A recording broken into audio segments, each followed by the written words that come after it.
Hello, everybody. It's me, Sports Talk Guy. And in this episode, I'm here to talk about college football, and more specifically, the talent in college football. Now, you're probably wondering by the title, my theory of talent in the NFL, or college football, and you're probably thinking to yourself, well, what does this mean? What does that mean? Quite simple. About a year ago, I came up with this theory that I've researched and done research on just for the fun of it to see how close I am to being right. And well, it's kind of scary how this is pretty much true. I mean, it's not really proven, but it's a theory I like, and I think this will end up happening.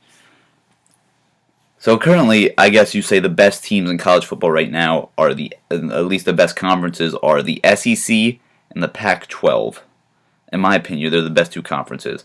Those teams would consist of the powerhouses of LSU, Alabama.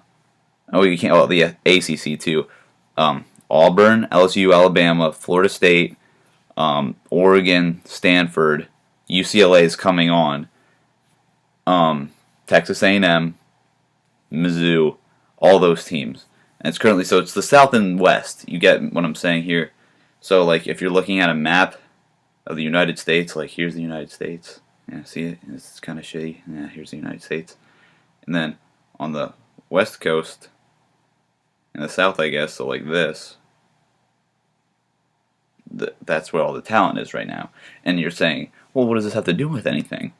Well, if you want to go back about 10, 20 years ago, who were the teams that were dominating? It was the Big Ten, which consisted of Penn State, Michigan, Michigan State, Ohio State, so on and so forth. Those were the teams that were dominating, and those teams were in the Northeast, North a little bit. Even Indiana, who's like the North Midwest. And basically what this is, I call it the circle of talent, or circle of talent, this way, whatever way. The circle of talent. Talent, this happens a little bit even in college baseball, I've noticed. Except last year kind of broke a bit of the chain. But with college football, the talent circles over about a 30 to 40 year process. And it's crazy. If you look back to it, about 10 years ago, and 10 to 15 years ago, that was when the Big Ten was dominating. And then 20 years before that, so 40 years ago from right now, that was the last time before that when the Big Ten was dominating. Because in the 90s, it was again West and South. And it just keeps rotating. And it's a crazy theory, I know. I've done research on it. If you look at the most national championships from those eras, you can see where most of them are winning from and how it's just rotating. And it's so weird. And so eventually, once the SEC starts declining, which I think we've already seen that with them getting their first loss in the national championship in 7 years or 8 years, I think they're going to start declining, and it's going to start moving west, where it's already started the process with Oregon, Stanford, UCLA. And then after that, maybe you could even see a team like Washington State. But this is also spelled bad news for some of the teams like Texas A&M. Texas A&M are done without Johnny Manziel. And Texas, who's been bad for maybe the last 2-3 years, is running out of hope for at least the next 10 to 20 years. It's crazy. I mean, I've noticed the pattern. It's not always the same. Sometimes the talent will come back maybe 10 years later. Other times it's 20. And I've even seen 30 going back as far as you can go.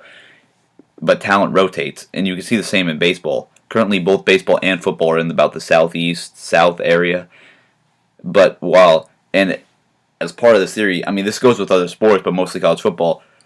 Now, if you look at college basketball teams and college hockey teams, they're more successful in the North. I mean, that's also because of how the sport's played, but their talent still rotates. While college hockey is a little bit different. Their talent rotates mostly like in a rectangle that doesn't go below like Arkansas. And then college basketball, it's doing the same thing because there were times where you go out west, the UCLAs were dominant back in the day. And teams like that. Just saying, it's just the theory. So every sport really, except for hockey, kind of rotates, and it's interesting if you want to go back and look at it. Look at the national championships, look at the conferences they're from in their areas, and see where most of the winners are from, and how close their areas are to each other. And then maybe 10, 15 years down the road, how far it might get. I mean, now you're probably thinking, Auburn, Alabama, LSU have won the last few ones before this year, and then Florida State finally out of the SEC won it, and they moved a bit back east. But that's just only in Florida, and it's just not much of a movement backwards. It's really not anything. It's just that Florida State got good for a little bit. They'll be good as long as Winston's there, but once he's gone, they'll be done for. So that's basically how it goes. And that's all I really wanted to talk about. It was an interesting topic. I've always wanted to talk about this. I've talked about it with some people, and a lot of people agreed with me, believe it or not. And I just felt like I'd talk about it here. It was an interesting topic. So thank you all for watching. I'll see you guys in the next episode.